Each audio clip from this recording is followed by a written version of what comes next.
So it's 2025, you're thinking about buying a house, but you're also thinking, wow, affordability is extremely challenging right now. And even though we're in a quote unquote buyer's market, affordability makes it not so much a buyer's market. And so the market's very strange, but hey, you want to buy a house for whatever reason. You're relocating, you're pregnant, you need a bigger home, you're looking to downsize, whatever it might be, moving or making a real estate purchase in the next 9 months or so by the end of 2025 is a priority for you. This video is for you. Now, there's a lot of different things you can do, and I'm not saying I'm not trying to show you a miracle, but what I am showing you is how the current market we're in, at least in Metro Phoenix, how we can use this leverage that we have in this buyer's market to make your payment a little bit more affordable that maybe you don't know about. And so this is more of like a tips and tricks guide on how to buy a house in 2025 to make your payment slightly less than you might think it is if you were to go to mortgagecalculator.com and punch in some numbers. So we're gonna dive into that in this video. Let's get to it right now.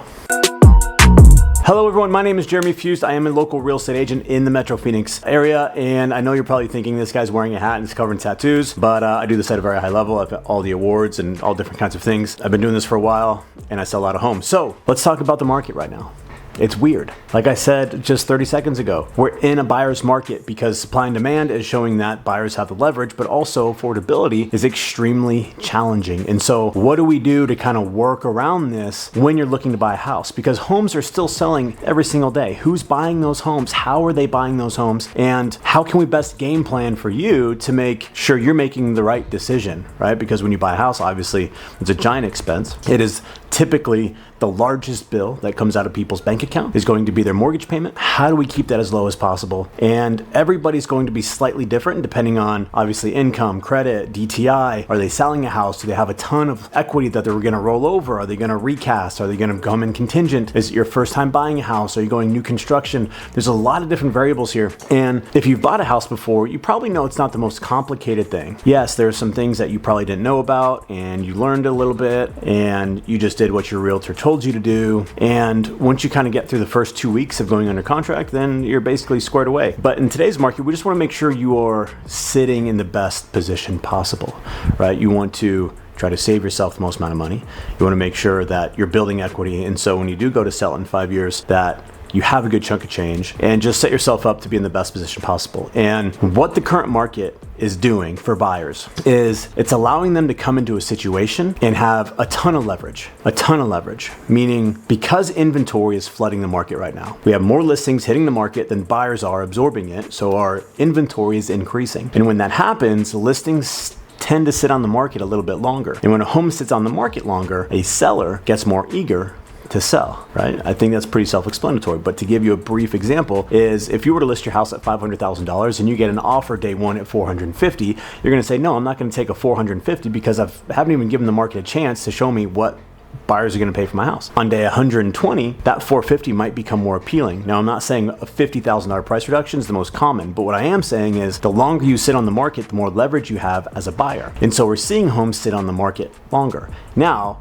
at least here in Metro Phoenix, if you're still priced good, you look good, and you're in a really good location, you can sell very quickly. Like I just had one where I was competing. We had to compete. We won the offer because that's what I do. Hello. But point being is, if you're in a good location, if the house looks good and you're priced right, you can still sell your home and net the most amount of money. If you bought your home pre-2020, you probably have a good chunk of equity in your home that where you can go and roll it over into the next loan and so on and so forth. But with days on market, buyers are able to go and beat up the seller a little bit. So very common. Just to use examples that I am sitting on right now, I have one under contract where we're getting 5% in concessions. 5%. Now they're able to use that concession to either buy their rate down, permanent rate buy down, or temporary rate buy down, and cover closing costs. If you're able to go get that much in concession, I'm not saying that's also very common, but if we are, then you have the option of saying, hey, I want to do a temporary rate buy down. And the most common one right now is called a 2-1 buy down. It's not for everyone, but maybe it is for you, and we look at the situation and identify, hey, this could really work out for you, and which means your first year, your rate is 2 points lower, your second year, it's 1 point lower, and then the third year, you go to something called note rate, which is basically market rate as it is today. You could do a straight rate buy down, which if you get pre-qualified at 6.8 today, maybe with 10 grand, you can buy it down to 6.2, right? Just to give you an example, I don't actually know if those are the numbers. You can also cover your closing costs, right? Which is a fairly large expense. And so when you go down that route, you really want to do the math and you want to have some sort of idea, hey, do we want to stay in this house long-term, or is this just kind of a stepping stone to get into the bigger, badder, better home in the next 3 years? Meaning, okay, so let's say you cover all your closing costs and your closing costs came out to be $9,000 instead of doing a rate buy down. Then you just do the difference. If I do a rate buy down, it will save me $300 a month. At $300 a month, it will take me X amount of time to hit that $9,000. So maybe it makes sense to actually keep the cash in our pocket, pay the higher mortgage price, so then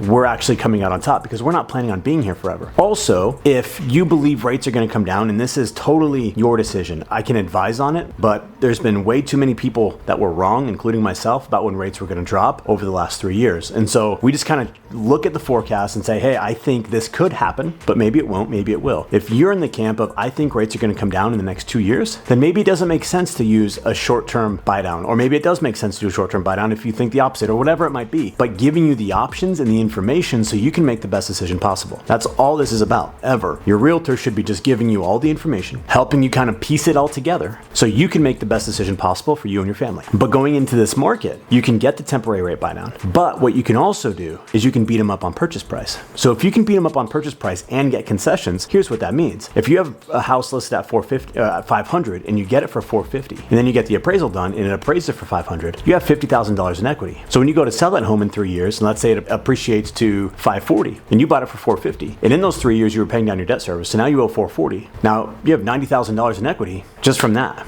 Right? So not only did you cover your closing costs, you also got $90,000 in equity, which then you can use however you want. You can pull out a HELOC, you can do your backyard, you can go buy an investment property, you can whatever deems right for you guys, you can go do it. And that is the potential in this market. Now, yes, when you go and you punch in numbers on mortgagecalculator.com and it shows your payment's going to be $3,500, you're like, holy cow, I get it. I understand. But if it's a goal to buy a house this year, there are options, and that's what this is all about. I'm not trying to say it's a great time to buy, it's a horrible time to buy. What I am saying is buyers have leverage. If you can afford the payment, it could pay off for you in the future. Now, on the flip side of things, if you choose to wait for rates to come down, and now all these buyers come back into the market, they're going to absorb the inventory. Buyers have less leverage. Now, yes, your rate came down, but you're going to be paying more for the property. So now you're going to build equity slower. You're not going to be able to get your closing costs covered. You're not going to be able to do a rate buy down, but rates are already down, right? 6%. So who cares about a rate buy down? But you're not going to have leverage. So it really depends. And obviously, when rates come, if you were to buy, let's say in 2025, rates come down in 2027, you can always refi. So if you're looking to buy a house in 2025, if I could instill one thing in you, is reach out to your realtor and say, hey, what are my options? Reach out to a lender. Say, hey, here's what I'm thinking. Does this make sense? And if you have good ones, a good realtor and a good lender, they'll be honest with you and they'll figure out a solution for you.